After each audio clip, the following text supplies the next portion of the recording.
What if I told you that somewhere in West Africa, children as young as 10 were forced to build a luxury mansion with their own hands, using money that was supposed to feed them? And what if I told you the man who ordered this wasn't some distant criminal, but a trusted government minister who had sworn to protect these very same kids? This isn't fiction. This is the real story of how millions in aid money meant for orphans and hungry children got turned into marble floors and golden fixtures. And when the truth finally came out? Well, let's just say the confrontation was more dramatic than any movie you've ever seen. Stick around because this story will change how you think about international aid forever. And trust me, the ending will give you chills. Picture this. It's barely dawn in Burkina Faso, one of the poorest countries in the world. The capital city is still wrapped in darkness, with only a few kerosene lamps flickering in the distance. In a small government office, President Ibrahim sits hunched over a stack of papers that are making him physically sick. The documents in front of him tell two completely different stories. On paper, everything looks perfect. Aid money flowing smoothly to orphanages, schools getting funded, medical supplies reaching rural clinics. But the reality? 3 orphanages had just closed their doors this month. Kids were literally sleeping on concrete floors, sharing beds, surviving on 1 meal a day. Now here's where it gets interesting. At exactly 5:47 in the morning, his phone rings. The voice on the other end is disguised, probably using some kind of voice changer. But the message is crystal clear: go to the Sankara estate. See for yourself where the children's money really goes. The caller gives him exact coordinates and hangs up. And let me tell you, when a mysterious informant calls the president of a country at dawn with GPS coordinates, you know something big is about to go down. The president's hands are literally shaking as he writes down the location. Because the name Sankara? That's his own minister. The guy who's supposed to be in charge of social affairs. The same man who, just 3 months earlier, had stood beside him making speeches about transparency and protecting vulnerable kids. This is the same minister who had actual tears in his eyes when they visited an orphanage together. 37 children sharing 12 beds. The minister had promised to fix it. He'd sworn on his mother's grave that every penny of aid money would reach those kids. But now? Now the president is loading into his convoy at dawn, driving toward the wealthy hills outside the capital, with a sick feeling in his stomach that he's about to discover something that will change everything. As they drive through the pre-dawn streets, reports keep coming in over the radio. Another orphanage closing. The children's hospital running out of medicine. Teachers in rural areas going months without pay while their students learn on empty stomachs. Meanwhile, international donors are pouring millions into the country's social programs. The European Union alone had sent over €2 million specifically for emergency aid to orphans and medical supplies. Where was all that money going? The convoy starts climbing into the hills, and that's when the president's security chief drops a bombshell. Sir, we've confirmed the property records. This estate was bought 8 months ago through a shell company registered in the Seychelles. The money trail leads directly back to 3 different international aid accounts. 8 months ago. That's exactly when the new aid distribution system had been put in place. The minister's own brainchild, supposedly designed to eliminate corruption and get aid directly to the people who needed it. Instead, it had become the perfect mechanism for stealing from the most vulnerable people in the country. As the sun starts to rise, they approach the estate. And what the president sees through the morning mist makes his blood run cold. It's not just a house. It's a massive mansion under construction. Marble columns gleaming in the early light. The sound of construction equipment echoing across the compound. But here's the part that'll break your heart. Moving among all that construction debris are small figures. Children. Some of them can't be older than 10 years old, carrying buckets of water and pushing wheelbarrows under the watchful eyes of adult supervisors. The president's security chief whispers, "My God, those are kids." And they're not just playing around a construction site. These are actual laborers. A 12-year-old boy struggling to lift a bag of cement. His arms are stick-thin, his clothes are basically rags, and you can see the exhaustion in every movement. Think about that for a second. These children are literally building a monument to their own exploitation. Using their own hands to construct a palace paid for with money that was supposed to feed them, educate them, give them hope. The convoy stops outside these ornate iron gates, and through the bars, the president can see the full scope of what's happening. It's not just a big house. It's a sprawling complex with multiple wings, a circular driveway, and in the distance, the blue shimmer of a swimming pool under construction. As the president steps out of his vehicle, something incredible happens. The construction site goes quiet. Workers start noticing the military vehicles, the serious faces of the security detail. And most importantly, they recognize the unmistakable figure of their national leader. Some of the children stop working entirely. They're staring with wide eyes at the man they've seen on television. The one who had promised to protect them. Can you imagine what's going through their minds right now? Then, out of a temporary office structure, walks Minister Sankara. He's wearing an expensive suit that looks completely out of place on a dusty construction site. And the moment he sees the president, his face goes completely pale and his hands start shaking. For a moment, these two men just stare at each other across the courtyard. The revolutionary leader who had dedicated his life to justice, and the minister who had betrayed everything he claimed to stand for. And that's when the radio crackles with another devastating update. The Kaya orphanage has just announced it will have to close by the end of the month unless emergency funding can be found. 43 children will be turned out onto the streets, left to fend for themselves. The president starts walking toward the gates, his boots crunching on gravel, his eyes never leaving the minister's face. Those ornate gates swing open with a sound like a death knell. Each step across that marble courtyard feels like walking through a graveyard of broken promises. The children have completely stopped working now. They're clustering together in small groups, their eyes darting between the uniformed men and the man in the expensive suit who suddenly looks like he's about to pass out. The minister tries to put on a brave face. "President Ibrahim," he says, his voice cracking. "What an unexpected pleasure. I was just inspecting this investment project." The president's response cuts through the morning air like a blade. He gestures toward the half-finished mansion with its imported fixtures gleaming in the sunrise. "Tell me, Minister, how does a man who earned 30,000 francs a month as a teacher afford Italian marble?" Now, the construction workers are starting to fade into the background, but the president's attention is laser-focused on the children. There's a girl, maybe 14 years old, trying to hide behind a cement mixer. Her school uniform, if you can even call it that anymore, is covered in dust and mortar. And she's here during school hours, which tells you everything you need to know about the choices poverty has forced on her family. The minister's trying to explain himself, stammering about legitimate business ventures and international partnerships. But the president pulls out a folded document from his jacket. "You mean the Seychelles shell company that received wire transfers totaling 2.3 million euros from the European Union's Emergency Aid Fund? The same fund designated specifically for orphan children and emergency medical supplies?" The color drains completely from the minister's face. Behind him, security forces are quietly securing the perimeter while others start photographing everything as evidence. The evidence is overwhelming. Not just the mansion itself, but the use of child labor. The deliberate timing of construction during school hours to avoid detection. Luxury fixtures that cost more than entire villages would see in a decade. The president's voice drops to barely above a whisper. "The children. Explain to me why children who should be in classrooms are mixing your concrete." The minister's mouth opens and closes like a fish gasping for air. They're helping their families earn extra income. It's voluntary, I assure you. Voluntary. The word explodes from the president's lips.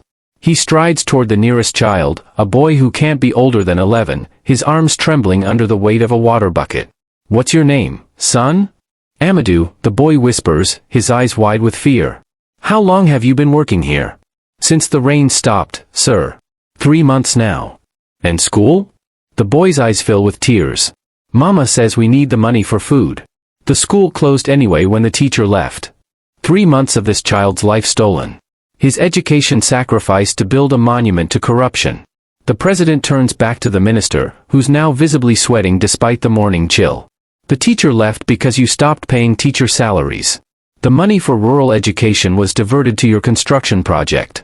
These children are building your mansion because you stole their future." From across the courtyard, the security chief approaches with a tablet displaying bank records. "Sir, we've traced additional transfers. The medical supply fund, the emergency food assistance, even the fund for educational materials. All redirected through the same network of shell companies." The minister drops to his knees right there on the expensive marble he had installed with stolen money. "Please, you must understand the pressure, the expectations. I never meant for it to go this far. It started small, just a little to help my family. And then you saw how easy it was," the president finishes. "How simple it was to steal from children who couldn't fight back. How convenient that international donors trusted you to distribute their aid fairly.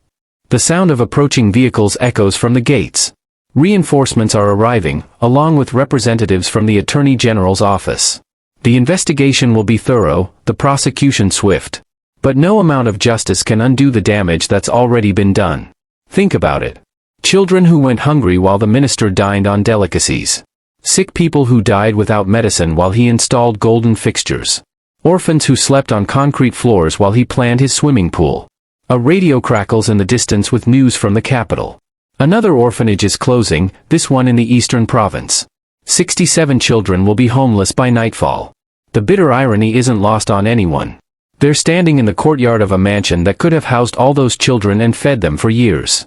You will face trial, the president tells the minister, whose expensive suit is now soaked with sweat and tears. But first, you will look these children in the eyes and explain to them why their futures mattered less than your greed. The morning sun climbs higher, casting long shadows across the marble courtyard where broken promises lie scattered like debris. Cameras start clicking as journalists arrive at the scene, summoned by the president's press secretary with orders to ensure complete transparency. This isn't going to be handled quietly. The people deserve to see exactly how their trust was betrayed. And the international community needs to witness the consequences of their aid being stolen. The minister remains on his knees, his designer suit now dusty and torn. The evidence of his crimes sprawls in obscene abundance around him. The mansion's blueprints, recovered from his on-site office, reveal plans for 23 rooms, including a wine cellar that would have cost more than the annual budget for textbooks in 3 entire provinces. The swimming pool complex features imported tiles from Morocco, each one worth more than a rural teacher's monthly salary. Dr. Fatima Sawadogo, the country's attorney general, arrives with a team of forensic accountants and investigators. She's a stern woman whose own childhood in poverty had driven her to law. She surveys the scene with barely contained fury. "Minister Sankara," she says, her voice cutting through the morning heat. "You are under arrest for embezzlement of international aid funds, exploitation of child labor, and crimes against the state." As the handcuffs click around the minister's wrists, the president turns his attention to the children still scattered around the construction site. They're huddled together in small groups, uncertain whether they're in trouble or being rescued. Their faces bear the premature wisdom that poverty carves into young features. Eyes too old for their years, shoulders bowed by burdens no child should carry. "Amadou," the president calls to the boy with the water bucket. "Come here, please." The child approaches hesitantly, his bare feet silent on the marble that his own labor had helped install. Up close, you can see the calluses on his hands, the malnutrition evident in his thin frame, but also the hope that flickers in his eyes despite everything he's endured. "How many of you are here?" 37, sir. "Mostly from our village. The supervisor promised our families good money if we worked hard." 37 children. The exact same number as the orphans sleeping on concrete floors at the children's home the minister had visited just months before. The mathematics of suffering have a cruel precision. The security chief approaches with a preliminary accounting report. "Sir, initial estimates suggest over €4 million were diverted from aid programs. The money came from educational funds, medical supplies, food assistance, and housing projects across 6 provinces. €4 million. That's enough to build proper schools in a dozen villages. Enough to supply medicine to rural clinics for 3 years. Enough to ensure that no child in the entire country went to bed hungry for months. Instead, it had been transformed into this monument to one man's greed. Its very existence a slap in the face to every suffering child in the nation. International news crews start arriving. CNN, BBC, France 24. The story is already spreading across social media, sparking outrage from London to Lagos. Donor nations are demanding explanations. Aid organizations are conducting emergency reviews of their programs. The president addresses the cameras directly, his voice carrying across the courtyard and through broadcast networks around the world. "What you see here is not just one man's corruption. This is a betrayal of every principle we claim to hold dear. These children were not just exploited. They were robbed twice. First of the aid meant to educate and feed them. Second, of their childhood itself, forced to build the very symbol of their oppression."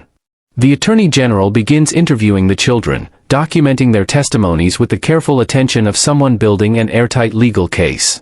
Each story is a damning piece of evidence. Families promised steady income if they allowed their children to work. Schools closed when teacher salaries were temporarily suspended. Medical clinics shuttered when supply deliveries mysteriously stopped arriving. The girl in the tattered uniform who had tried to hide behind the cement mixer finally approaches the president. Her name is Salamata, and she's been working on the site for 4 months.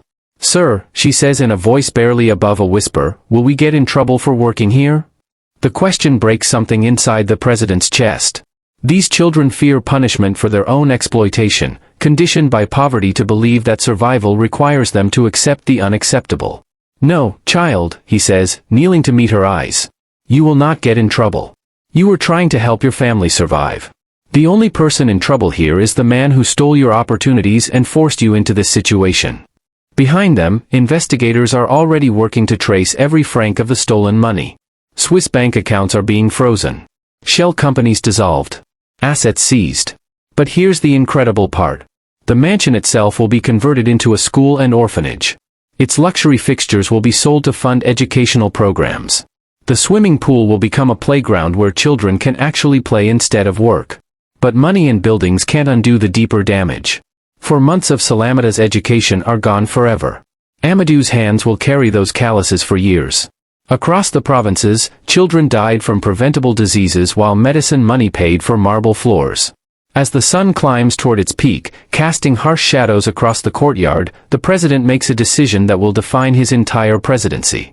He won't simply prosecute the minister and move on. This betrayal demands systematic reform, transparent oversight, and most importantly, a guarantee that the voices of the country's most vulnerable citizens will never again be silenced by the very people meant to protect them. The radio crackles with updates from across the country as news of the arrest spreads. In villages where schools had closed and clinics had shuttered, people are gathering in public squares demanding answers and accountability.